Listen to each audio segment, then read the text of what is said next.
ఇది ప్రతి హిందూ క్యాలెండర్ నెలలో కృష్ణపక్ష క్షీణదశ యొక్క చతుర్థి 4వ రోజు నాడు జరుపుకుంటారు.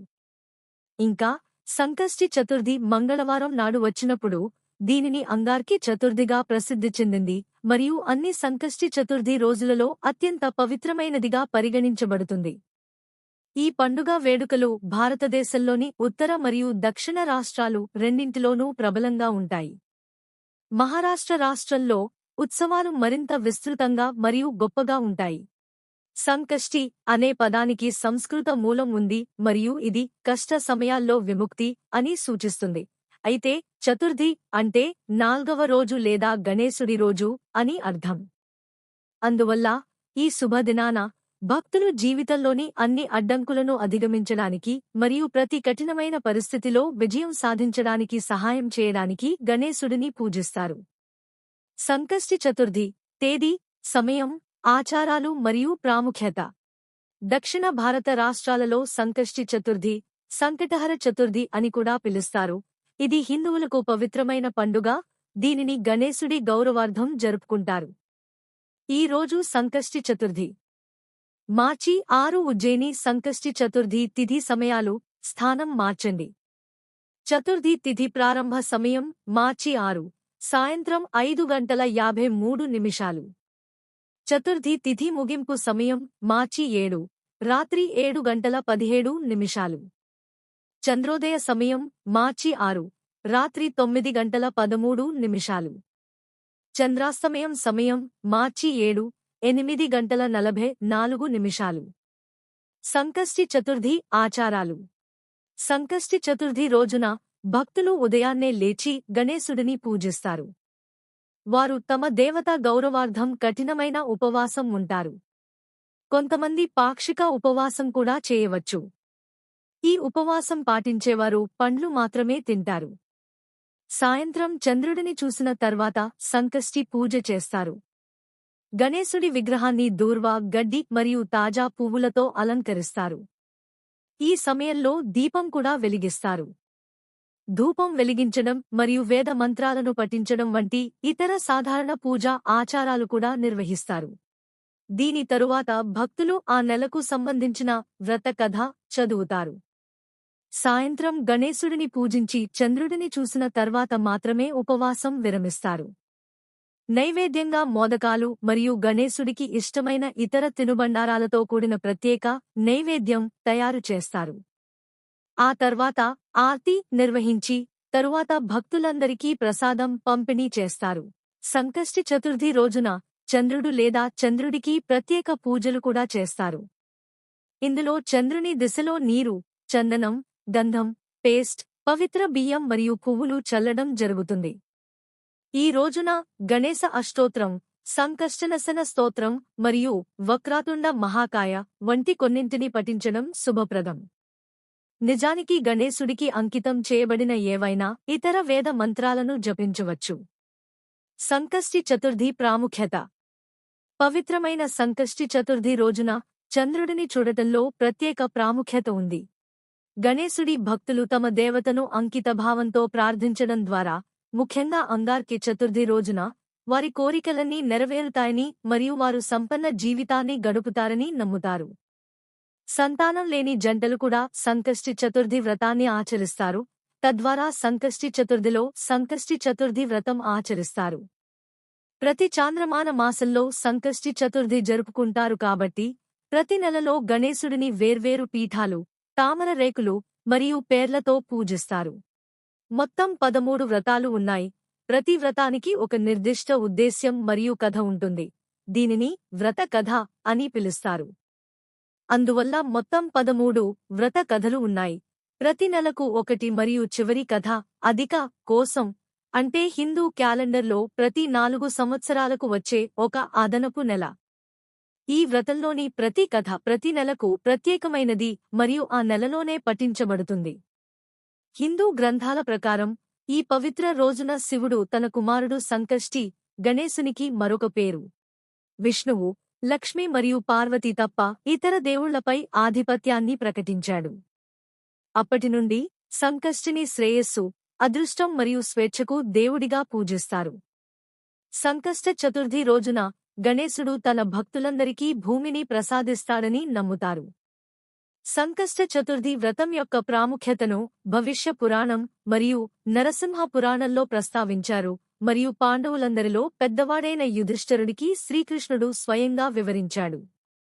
సంకటహర చతుర్థి పూజ, వ్రత విధానం మరియు సమగ్ర వివరణ. గణపతి అత్యంత ప్రీతిపాత్రమైన తిథులలో ప్రధానమైనది చవితి తిథి.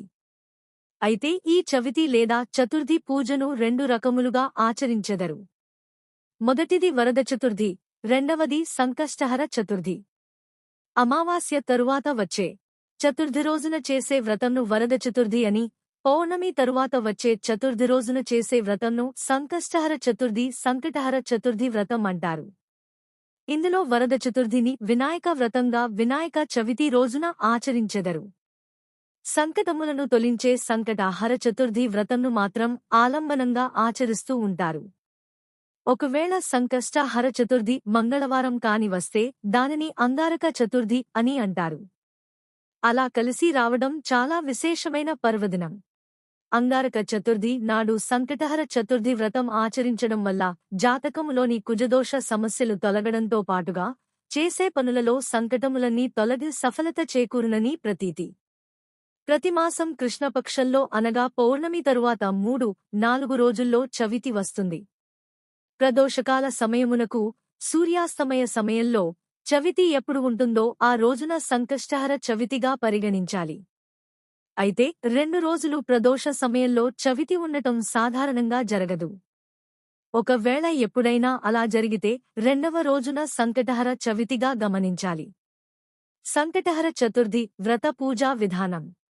సంకష్టహర చవితి వ్రతాన్ని 3, 5, 11 లేదా 21 నెలలపాటు ఆచరించాలి. ఈ వ్రతాన్ని బహుళ చవితి నాడు ప్రారంభించాలి. వ్రతాచరణ రోజున ప్రాతకాలమే శిరస్సున స్నానం చేసి తరువాత గణపతిని పూజించాలి. 1/2 మీటరు పొడవు ఉన్న తెలుపు లేదా ఎరుపు రవికల గుడ్డముక్క తీసుకుని వినాయకుడి ముందు పెట్టి దానిని పసుపు, కుంకుమలతో అలంకరణను చేయాలి. మనస్సులోని కోరికను తలచుకుని 3 గుప్పిళ్ల బియ్యాన్ని గుడ్డలో వేసిన తరువాత తమలపాకులో 2 ఎండు ఖర్జూరాలు, 2 వక్కలు దక్షిణ పెట్టి మనసులోని కోరికను మరొకసారి తలచుకుని మూటకట్టాలి. సంకటనాశన గణేశ స్తోత్రం, సంకటహర చతుర్థి వ్రత కథను చదవవలెను. ఆ మూటను స్వామి ముందు పెట్టి ధూపం వెలిగించి కొబ్బరికాయ లేదా పళ్ళు స్వామికి నివేదించాలి. తదుపరి గణపతి ఆలయానికి వెళ్లి 3 లేక 11 లేక 21 ప్రదక్షిణాలు చేయాలి. శక్త్యానుసారము గరిక పూజను కాని గణపతి హోమమును కాని చేయించుకోనవచ్చును. సూర్యాస్తమయం వరకు పూజ చేసిన వినాయకుడిని కడపరాదు. సూర్యుడు అస్తమించిన తరువాత స్నానం చేసి దీపం వెలిగించి తిరిగి వినాయకుడికి లఘువుగా పూజ చేయాలి. నియమం పూర్తయిన తరువాత వినాయకుడికి కట్టిన ముడుపు బియ్యంతో పొంగలి చేసి స్వామికి నివేదించి సాయంత్రం తినాలి. సంకటహర చతుర్థి వ్రతకథ. ఒకానొకనాడు ఇంద్రుడు తన విమానంలో భృగండి, వినాయకుని గొప్ప భక్తుడు అనే ఋషి దగ్గర్నించి ఇంద్రలోకానికి తిరిగి వెళుతుండగా ఘర్సేన్ అనే రాజు రాజ్యం దాటే సమయంలో అనేక పాపములు చేసిన ఒకానొక వ్యక్తి ఆకాశంలో పయనించే ఆ విమానంపై దృష్టి సారించాడు. అతని దృష్టి సోకగానే ఆ విమానం చటుక్కున భూమిపై అర్ధాంతరంగా ఆగిపోవటం జరిగింది. ఆ ఇంద్ర విమానం అద్భుతమైన వెలుగుకి ఆశ్చర్యచకితుడైన ఆ దేశపు రాజు సురసేనుడు గబగబ బయటికి వచ్చి ఆ అద్భుతాన్ని అచ్చెరువు చెందుతూ తిలకించసాగాడు. అక్కడ ఇంద్రుని చూసి ఎంతో సంతోషానికి లోనైన మహారాజు ఆనందంతో నమస్కరించారు. ఇంద్రునితో అక్కడ విమానం ఎందుకు ఆపినారో కారణం అడిగాడు. అప్పుడు ఇంద్రుడు, ఓ రాజా, మీ రాజ్యంలో పాపాలు అధికంగా చేసిన వ్యక్తి ఎవరిదో దృష్టి సోకి విమానం మార్గమధ్యలో అర్ధాంతరంగా ఆగింది అని చెప్పాడు. అప్పుడు ఆ రాజు అయ్యా, మరి మళ్లీ ఆగిపోయిన విమానం ఎలా బయలుదేరుతుంది అని అడిగాడు వినయంగా. అప్పుడు ఇంద్రుడు, ఇవాళ పంచమి, నిన్న చతుర్థి. నిన్నటి రోజున ఎవరైతే ఉపవాసం చేశారో వారి పుణ్యఫలాన్ని నాకిస్తే నా విమానం తిరిగి బయలుదేరుతుంది అని చెప్పాడు. సైనికులంతా కలిసి రాజ్యం అంతా తిరిగారు అన్వేషిస్తూ. ఒక్కరైనా నిన్నటి రోజున ఉపవాసం చేసినవారు కనబడకపోదురా అని. కాని దురదృష్టవశాత్తు అలా ఎవరూ దొరకలేదు. అదే సమయంలో కొందరు సైనికుల దృష్టిలో ఒక గణేశ దూత వచ్చి మరణించిన శృతి మృతదేహాన్ని తీసుకెళ్లటం కనబడింది. సైనికులు వెంటనే ఎంతో పాపాత్మురాలైన శృతిని ఎందుకు గణేశ లోకానికి తీసుకువెడుతున్నారని ప్రశ్నించారు. దానికి గణేశ దూత, నిన్నంతా ఈ శృతి ఉపవాసం ఉంది. తెలియకుండానే ఏమీ తినలేదు. చంద్రోదయం అయిన తర్వాత లేచి కొంత తిన్నది. రాత్రంతా నిద్రించి చంద్రోదయ సమయాన నిద్రలేచి కొంత తినటం వల్ల ఆమెకి తెలియకుండానే సంకష్ట చతుర్థి వ్రతం చేసింది. ఈ రోజు మరణించింది అని చెప్పాడు. అంతేకాక ఎవరైనా తమ జీవితకాలంలో ఒక్కసారైనా ఈ వ్రతం చేస్తే వారు గణేశ లోకానికి గాని స్వనంద లోకానికి గాని చేరుకోవటం మరణానంతరం తథ్యం అని చెప్పాడు. గణేశుని దూతని అప్పుడు సైనికులు ఎంతో బ్రతిమాలారు. ఆ శృతి మృతదేహాన్ని తమకిమ్మని, అలా చేస్తే విమానం తిరిగి బయలుదేరుతుందని ఎంతో చెప్పారు. ఆమె పుణ్య ఫలాన్ని వారికివ్వటానికి గణేశుని దూత అంగీకరించనే లేదు. ఆమె దేహం మించి వీచిన గాలి ఆ విమానం ఆగిపోయిన చోట చేరి విస్ఫోటనం కలిగించింది. మృతదేహం పుణ్యఫలం పొందినది కావటం వలన ఆ దేహాన్ని తాకిన గాలి సైతం పుణ్యం పొందింది. దానివలన ఇంద్రుని విమానం బయలుదేరిందని చెప్పచ్చు.